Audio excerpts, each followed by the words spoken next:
Hi there, welcome. This is the Kelly's Astrology podcast, where you can find insight, guidance, and understanding through astrology. I'm Kelly, and I'll be your host.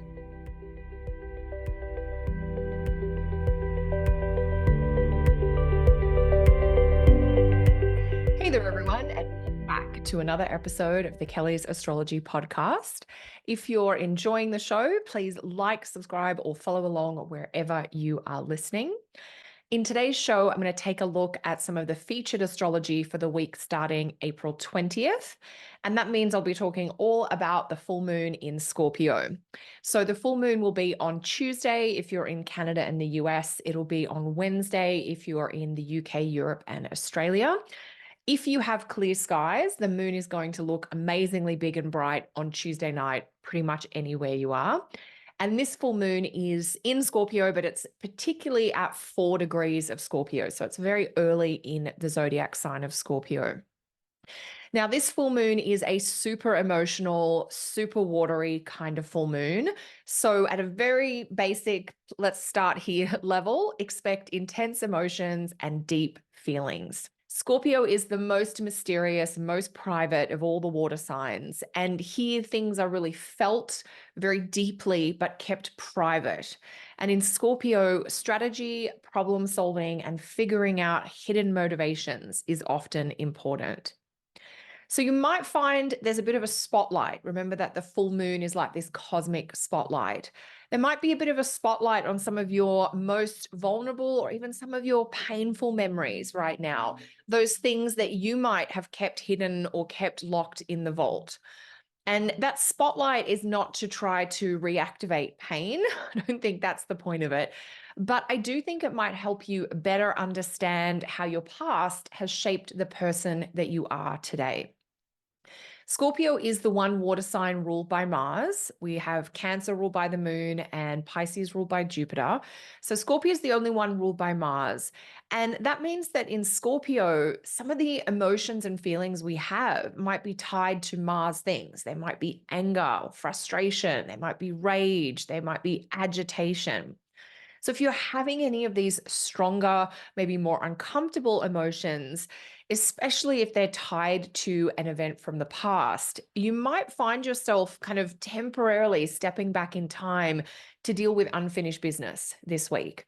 Now, it doesn't necessarily mean you have to go back and address past events with the people involved, but it might mean you need to explore how those past events are stuck inside you or are still affecting you emotionally, maybe psychologically, and maybe even energetically. Before I get any further into breaking down the full moon in Scorpio, I want to tell you about my upcoming webinar, which is all about planets in rulership. This webinar is going to be the first in a series where I'm going to focus on the different types of major essential dignity or sign-based condition. So in this first webinar, I'm going to talk about planets in rulership. In future webinars, I'll be looking at planets in exaltation and fall and detriment. So this webinar on planets in rulership is happening live on May 4th, and I'll be exploring that idea of, what's so good about a planet in rulership anyway, how you might work with these planets, how to interpret them in a chart and in a life. And I'll also talk about what might happen when a planet in rulership doesn't meet your expectations. If you're interested in learning how to work with planets in rulership, you can find out more or register via my website, kellysastrology.com. So this full moon is full of feelings and it might activate a wide range of emotions, some that might be motivating and galvanizing and kind of help you focus and be more determined. And some of these emotions might be a little messy. Attending to your own soul, your own emotional space with tenderness, but also taking time to acknowledge the truth of the past might be really important. Sometimes when we talk about the sign of Scorpio, there's this sort of raw honesty that comes up. And it can be hard to speak our truth to other people, but if we can practice being truthful with ourselves, that's often the first step. And so this full moon in Scorpio might help reveal a truth that is important for you to know about your own stuff, your own feelings, your own situation. Adding extra emphasis to these super watery and emotional themes is the fact that Mars, who's the ruler of the full moon in Scorpio, will be in Pisces, another water sign, near Neptune, just about the most watery planet we have. So we've got the full moon in Scorpio, ruled by a planet which is in another water sign with Neptune. So any way I turn so far, we have got this sort of quality of a flood of feeling coming through, or like a wave of emotion with this full moon in Scorpio. So you might be a little overwhelmed. You might be more sensitive than usual. You might be touched or affected by everyday events more than you typically are. So whenever we get this much water activated astrologically, to me, this is a clue we need to slow down. We're going to have to feel things. We're not dry, we're not snappy, we're not quick. We're kind of sinking into, you know, whether it's like a watery well, whether it's like a swampy place, but we're going to have to slow down. We're going to have to get deep. We're going to have to tune in. And this is going to take a little time, and it might require a little bit of extra space. The closeness of Mars to Neptune in Pisces, so it's the full moon in Scorpio ruled by Mars conjunct Neptune in Pisces. And that influence of Neptune brings in a sensitive, intuitive quality. And that might mean that you're actually really like a sponge, pulling in or taking on the mood or feelings of people or places around you. You might feel a lot of empathy, a lot of compassion for the suffering or the pain of someone else. There's a huge amount of compassion and tenderness to the fact that sometimes things are just really hard, or that people are in pain. So there's a real sense of sort of shared pain, shared upset, shared hurt, or just being together in a very tender emotional space. And that is so much a part of this particular full moon in Scorpio. Remember that we do have a full moon in Scorpio every year, but we don't always have it ruled by Mars conjunct Neptune in Pisces. So that is it's a huge part of where that kind of intuitive, energetic sponge, but also that potential for overwhelm. If you have been really pushing yourself, physically or mentally, this might be a time where it all has to kind of stop, where you have to shut down, where you need more of a break, or you need rest and restoration. So the main element astrologically that's emphasized under this full moon is water, the element of water. And whenever I think of water, I think of healing and feeling. So if there's something that's bothering you, you might need to sink in and feel all the feelings that you have about this situation. It's sort of as though, we've got to feel it to heal it, is what this full moon in Scorpio is really saying to me.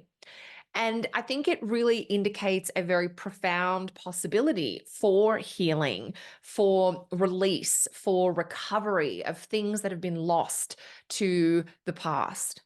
And so that profound potential for healing might involve like a purging of old memories.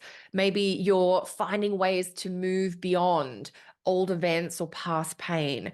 And sometimes this full moon in Scorpio with the moon, with the Mars and Neptune, initially it feels very congested. It feels like, oh my God, I see why I'm stuck. I can see why I'm so sluggish. I can feel why I can't make sense of this, or I can't move beyond this.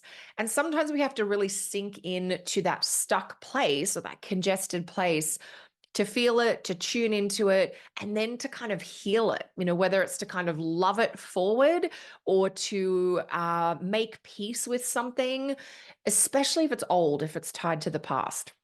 So hopefully you're getting the gist that this full moon does have this like sluggish, congested feeling, but I think it's going to call our attention to emotions and maybe patterns of behavior that are stuck because of something that happened a long time ago.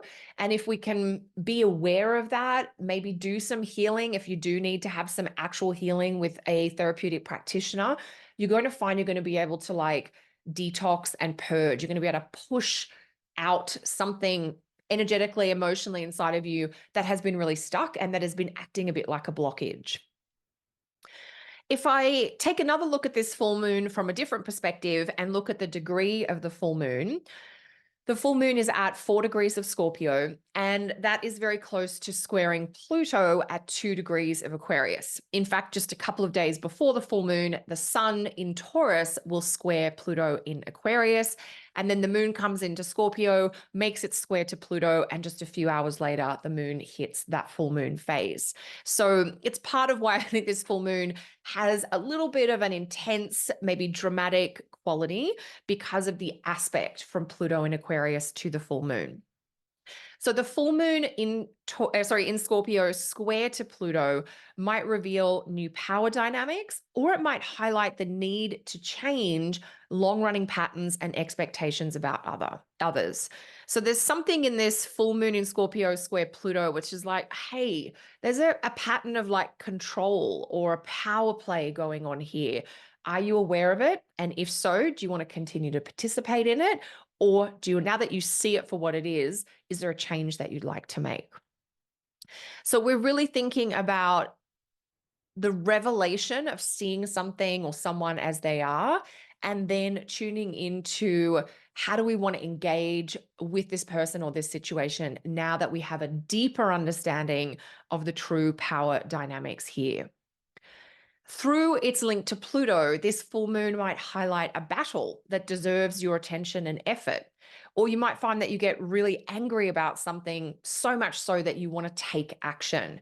You know, there's this real sort of intensity of pushing and pulling, and, you know, what am I prepared to really stake a claim about? There's a very stubborn and incredibly determined quality to this full moon. It is in fixed water sign Scorpio, and it is square to Pluto in fixed air sign Aquarius.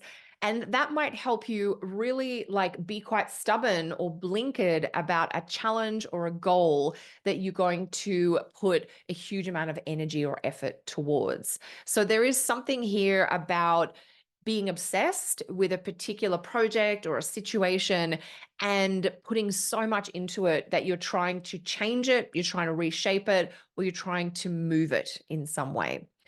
There's a forcefulness and a willfulness here. And, you know, if you come against somebody else's sort of willful, forceful self, you might find yourself in a place of having to make adjustments and do some pretty strong negotiations.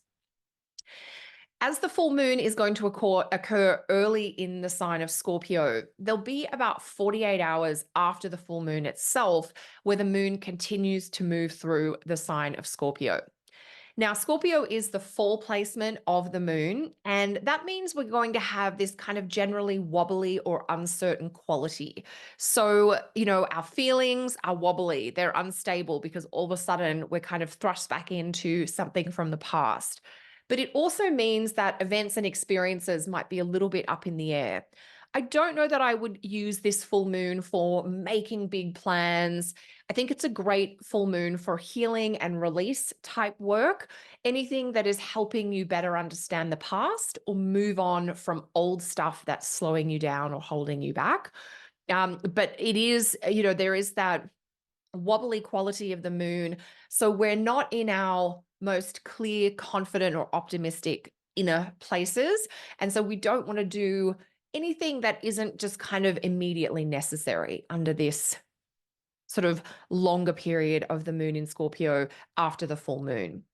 And with all of that sort of uncertain, wobbly, up in the air energy of the moon just being in the sign of its fall, it might be that you're really sitting with questions rather than arriving at answers. And I've touched a little bit on that sluggish and congested quality around the full moon with the strong water emphasis and then Mars and Neptune. So you might find you actually get bogged down a little bit for a day or two midweek. Could be Tuesday, Wednesday, it might be Wednesday, Thursday, depending on where you are. What I'm really trying to get at here is that the full moon itself, you know, it's happening on Tuesday or Wednesday, but I think that sort of time frame in which we might be bogged down or we need to drop in and be tender and do some healing and reflection and release, that might be the whole time that the moon is in Scorpio. So that gives us that sort of 48-hour window. So we are looking at, Tuesday, Wednesday, or Wednesday, Thursday, midweek as a little bit of a unique maybe portal that is different from the rest of the week and the rest of the month. So I just wanted you to be aware of that. Having said that, when we get to late Thursday or even heading into Friday, that's when we're going to see a shift. That's when we come out of this kind of really introspective moon in Scorpio, full moon in Scorpio vibe. The moon is going to move into Sagittarius late on Thursday or early Friday, depending on where you are. And Mercury is going to end its retrograde on Thursday as well. So by the time we get, I would say Friday, just about wherever we are, things are going to seem clearer. You'll have moved through something. You will have put something in perspective. You might have healed something. You might have come to understand or learn something, and you're going to be able to leave it behind and then kind of reconnect with where you're going from here. So that shift, I know it's a bit it's not like the happiest of full moons. It's so emotional and so deep. And there is this sort of introspective, like I want to go into the darkness vibe. So I wanted to really explore that so you had a sense of how to tune into that, and then to let you know the point at which we'll come through that and be off to other things. So once we get to late Thursday or Friday, you might be able to connect with hope. You might be able to find that thing that's been missing, or you might get a sense of this new possibility that you're going to focus on in terms of moving forward. So while we're in that the full moon in Scorpio window of time, we're really sitting with where we are, the way things have been. And then at the end of the week, it's a real shift with the fire, Mercury stationing in a fire sign, the moon coming into a fire sign. And it is a real sense of like onwards, moving forward, leaving the past in the past. So this full moon in Scorpio might draw you temporarily towards the darkness or a more reflective, introspective space. And that might give you a chance to re-examine hidden matters or feelings that have been pushed away. While the experience itself might be a little bit uncomfortable, the shift and the release that you can create as a result of really slowing down, going within, or dealing with something unfinished from the past, it may just be worth it. Thanks so much for joining me for another episode, everyone. I'll be back to share more again next week. In the meantime, if you want even more astrology, pop over to my website, kellysastrology.com. Take care, everyone. Until next week. Bye for now.